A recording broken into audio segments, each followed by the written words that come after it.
თქვენ როგორ ფიქრობთ, რა ინტერპრეტაციას მიცემს ქართული ოცნება და მათი სპიკერები მომხდარს? ჩვენ უკვე შეგვიძლია რაღაც ვიცით ბოჭოშვილის განცხადებას კონტურები გამოჩნდა, ისინი აპელირებენ იმაზე, რომ ესერთი ვილსონი რომ საქართველოს მტერია და ყველაფერს ტყუილს ავრცელებს, მაგრამ ამის აპასუხოდ რუბიოს პასუხის შინაარსში ისინი ხედავენ პერსპექტივას, რომ ყველაფერი ახალი ფურცლიდან დაიწყოს და პოლიტიკა არ არის ჩამოყალიბებული. აი ამ ინტერპრეტაციის ასე ვთქვათ ლუფტი არის დატოვებული განცხადებაში, რომელიც ჩვენ მოვისმინეთ კონგრესიდან. მე ვფიქრობ, განცხადება საკმაოდ პირდაპირია და მე ამ რეაქციამ ქართული ოცნების პროპაგანდისტებისა გამახსენა 2012 წელი, თუ გახსოვთ, მაშინ ჰილარი კლინტონი იყო ჩამოსული ბათუმში და ჰილარი კლინტონმა თქვა, რომ ძალიან დიდი მნიშვნელოვანია ხელისუფლების მშვიდობიანი გადაბარების პროცესი. ინგლისურად იყო transition of power. კი, ძალაუფლების გადაბარება, თქვათ მარტივ ქართულ ენაზე, ხო?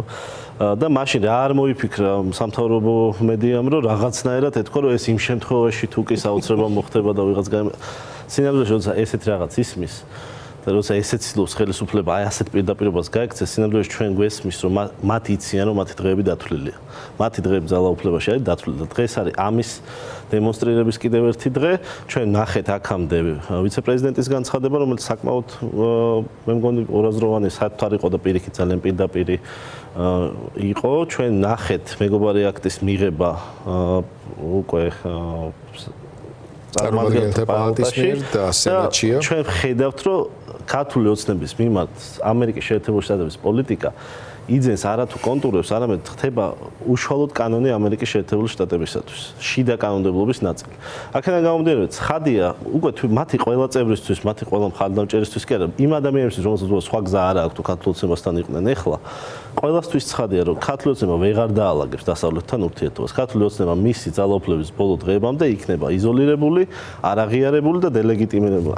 არა მხოლოდ საქართველოში, არამედ საქართველოს ფარგლებს გარეთაც და ეს არის უმნიშვნელოვანესი მესიჯი, ასევე უმნიშვნელოვანი ისიც, რაც უკვე ითქვა, რომ დავალებული აქვს კონკრეტულ სტრუქტურებს, რომელიც აგროვებენ ინფორმაციას საქართველოს შესახებ და ასეთ სტრუქტურები კარგად ვიცით ამერიკის შეერთებულ შტატებს რამდენი ყავს და როგორი ძლიერი, რომ მისცენ ხელისუფლებას ის ვერსიები თუ რა შეიძლება იყოს ამ რეჟიმისთვის ყველაზე უფრო მტკივნეული ნაბიჯები ამერიკის შეერთებული შტატების მხრიდან.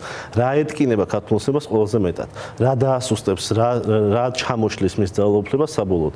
და ეს არ იქნება ძალიან ბევრი ქმედება, ძალიან კონკრეტულად გაწერილი ქმედებებია. მათ შორის მეგობარ აქ ზუსტად წერია რა 90 დღეში რა უნდა დაავალოს რუბიომ თავის უწყებას. რა სახის დოკუმენტები უნდა მიიღოს რეპორტების სახით, იგივე დაზვერვისგან ან საელჩოებისგან და როგორ შედგება ის სიები, ვისაც დაასანქცირებენ, ვისი ოჯახის წევრები მოხვდებიან შიგნით. ვინ არის პირველად ინათესავების სიაში გაწერილი, ხო, თქვათ მეუღლეები, შვილები, მშობლები და ასე შემდეგ, ხო? ყველაფერი არის გამზადებული. მთავარია რომ ეს მანქანა დაიქოქა და ეს არის ქართული ოცნების წინააღმდეგ მიმართული.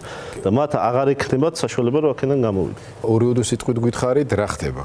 ეხლა როდესაც საგარეო ასპარეზზე ნუ ფაქტია რომ შესაბამისად ეს შედეგები და წარმატებებიც ჩანს, თუმცა იქაც მე ვისურვებდი რომ კიდევ უფრო მეტად გამომსახველი ყოფილიყო ეს ყველაფერი ერთობლივი დელეგაციების ცვლილობა მაქვს ხელოვნებაში და კიდევ ამ ტიპის აქტივობები. პირდაპირ თქვა, სირთულეები ამ თვალსაზრისით. იყო და არის იგივე სალომე ზურაბიშვილთან არსებული ფორმატი, რომელიც სამწუხაროდ აღარ არის ისეთივე მრავალრიცხოვანი, მნიშვნელოვანი მოთამაშეების ნაწილი აღარ მონაწილეობს შიგნით. მაგრამ ეს დანარჩენი კითხვები აქეთ მექნება ზუსტად მათთან. კოლეგებთან მეც მაქვს. დანარჩენები, მოდი მაშინ გიორგისთან გადავალ და მე მოგიბრუნდებით. გიორგი, თქვენ როგორ აფასებთ სიტუაციას ამ? მე ვფიქრობ ძალიან მნიშვნელოვანია ის თემა, რაზეც ვსაუბრობთ. ძალიან მნიშვნელოვანია ჩვენი სიძლიერები ვიპოვოთ იმ 6 თვეში, რომელიც გავიარეთ ამ გაყალბებული არჩევნების შემდეგ. ამ 6 თვე მე მგონი გვაჩვენა რა შეგვიძლია გავაკეთოთ ერთად კარგად, კიდევ უფრო უკეთესად. და საითკენ შეიძლება წავიდეთ იმისათვის, რათა ხელისუფლება შევცვალოთ და მე მართლა დადგეს ის რეალობა, როცა საქართველოში იქნება პროდასავლური კოალიციური მმართველობა, რომელიც შეიყვანს საქართველოს ევროკავშირში და ყველანაირი მზაობა ამის იქით მხარეს არის ჯერ კიდევ, იმიტომ რომ კარგად ხედავენ რა არის ქართული ხალხის რეალური მიზანი, ხო? რა გამოგვივიდა კარგად? გამოგვივიდა კარგად ბოიკოტი. საპარლამენტო მუშაობის, რომლის გარეშეც არ იქნებოდა არაფერი, რასაც დღეს მივახციეთ და იქნებოდა ქართული ოცნების ჩაბეტონებული კიდევ მრავალწლიანი აი ეს ავტოკრატიული რეჟიმი, რომელიც კიდევ 4 წლით მინიმუმ გაიხანგრძლივებდა თავის ძალაუფლებას. და დე ფაქტო ხელისუფლება კი არ იქნებოდა აღიარებული ხელისუფლება, იმიტომ რომ მას აღიარებდა ის ოპოზიცია, რომელიც შევიდოდა პარლამენტში. ამ ოპოზიციამ ეს არ გააკეთა და პირველმა უარი უთხრა ქართულოცნებას ლეგიტიმაციაზე, უარი უთხრა აღიარებაზე და სწორედ ამ ლეგიტიმაციაზე დგას შემდეგ საგარეო ფაქტორიც. ეს არის ჯაჭვი, რითიც დაიწყო ქართულოცნების ლეგიტიმაციის რღვევა. ეს გამოგვივიდა მშვენივრად. ეს რო არ გავუკეთებინა დღეს სხვა ვითარება იქნებოდა.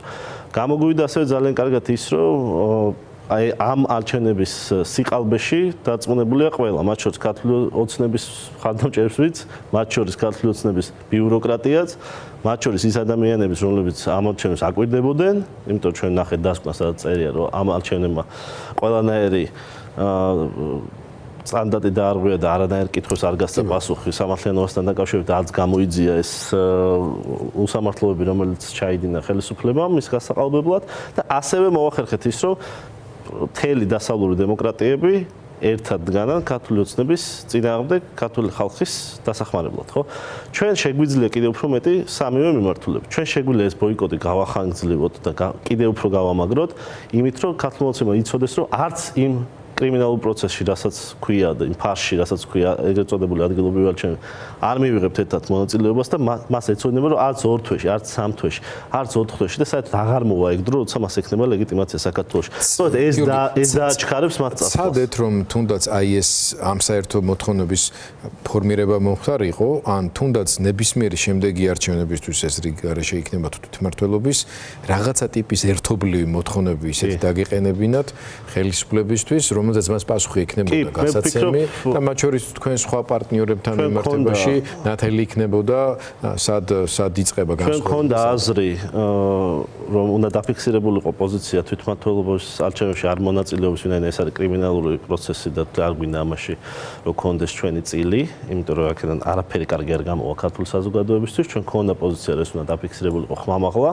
ვინაიდან ეს გააძლიერებდა პროტესტს, ეს არის პროტესტის წიაღიდან წამოსული აუცილებლობა და არა მოთხოვნა, ეს აუცილებლობა თუ ჩვენ გვინდა რომ დელეგიტიმაცია გაგრძელდეს ქართული ოცნების და ქართული ოცნების ჩამოშლის ერთადერთი გზა ეს არის.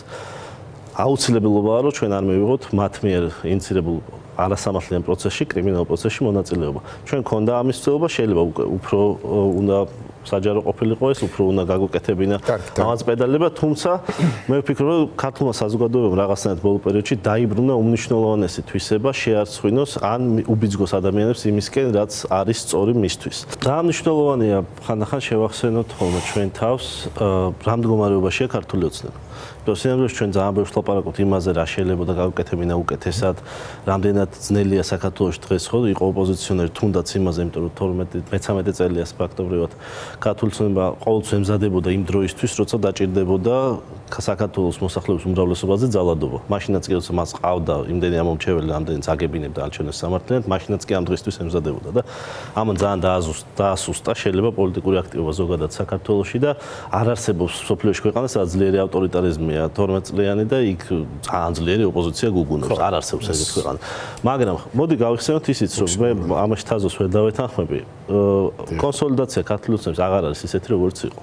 და ამას შემიძლია მაგალითად რამდენიმე რაღაც თქვა, ხო?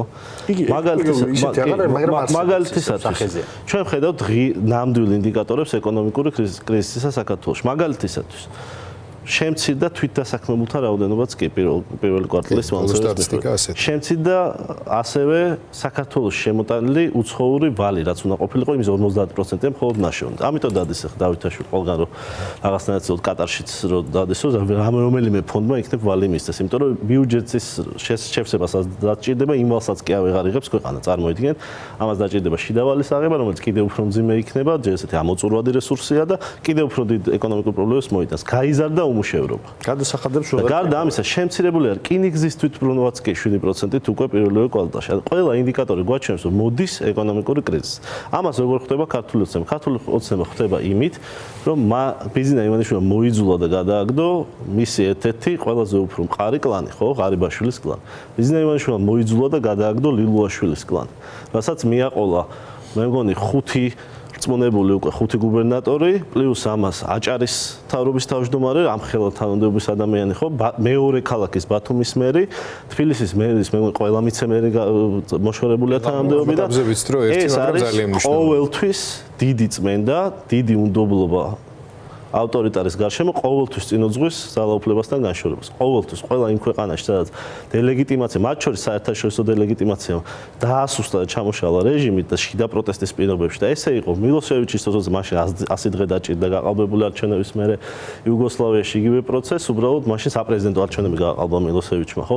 გახსოვს იგივე შემთხვევები რა არ იყო ქვეყნა ბიარფა მაგალითად ეს ქვეყანა არსებობდა აფრიკაში და ყველა აღიარა, ტანზანიამაც აღიარა და რა ვიცი, სპილოზულის კონსულებმაც, მაგრამ სინამდვილეში რა ვინაიდან საერთაშორისო ლეგიტიმაცია არ ქონდა, მალევე შეწყვიტა არსებობა იმ ხელისუფლებამ, ხო, სინამდვილეში ეს მოხდა აპარტეიდის დროს სამხრეთ აფრიკაში და ყველა იმ ქვეყანაში, რომელმაც დაკარგა საერთაშორისო ლეგიტიმაცია მთავრობისა, მოხდა ერთი რამ, ეკონომიკური კრიზისი, შიდა პროტესტი და ხელისუფლებასთან განშორება, რომელიც ხასიათდებოდა შიდა წმენდით. აი ამ ყველა ინდიკატორით საქართველოს ოცნებას დარჩა ძალიან ცოტა. უბრალოდ ჩვენ ამ ძალიან ცოტას უნდა გავუძლოთ იმ სიმტკიცით, იმ ერთიანობით და იმ უარით ამ რეალობის მიღებაზე, რომელიც აქამდე ქონდა. ეს არის მნიშვნელოვანი. ჩვენი უარი მივიღოთ ეს რეალობა. როგორც იყო სოლჟენიცინის პრინციპი. მნიშვნელოვანი არგუმენტები ჩამოთვალეთ ნამდვილად.